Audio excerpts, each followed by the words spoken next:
அல்லாஹ்விற்காக அஞ்சி நல்ல வழியில் நடக்கக்கூடியவர்களை அல்லாஹ் தஆலா நேசிக்கிறான். அவர்கள் எப்படிப்பட்டவர்கள் எனில், மக்களோடு மக்களாக அவர்கள் இருக்கிற பொழுது யாரும் அவர்களை அறிய மாட்டார்கள். அவர்கள் எழுந்து சென்றாலும் யாரும் அவர்களை கண்டுகொள்ள மாட்டார்கள். அவர்களினுடைய இதயங்கள் மாஷா அல்லாஹ் எப்படி சொல்றாங்க பாருங்க. அவர்களினுடைய இதயங்கள் நேர்வழி காட்டக்கூடிய விளக்குகள்.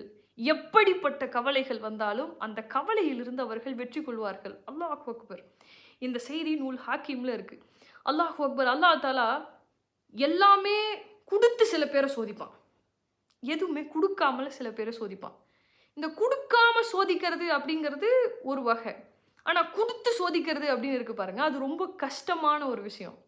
எல்லாமே இருக்கும். எல்லாமே இருக்கிற பொழுது இரையச்சம் அப்படிங்கிறது அது கஷ்டமான டாஸ்க் தான். எல்லாமே உங்களுக்கு கிடைக்கும்போது ஒரு தைரியம் ஒண்ணு வரும். என்கிட்ட எல்லாமே இருக்கு. என்கிட்ட அதிகப்படியான பணம் இருக்கு. என்கிட்ட எல்லாமே இருக்கு அப்படிங்கும்போது அந்த தைரியம் இருக்கு இல்லையா? அந்த தைரியத்திற்கும் பெருமைக்கும் நூலளவு தான் இடைவெளி இருக்கும். அந்த தைரியம் என்றைக்கு பெருமையாக மாறுகிறதோ அன்றைக்கு இறைவனுடைய கோப பார்வைக்கு அவங்க ஆளாகிடுவாங்க.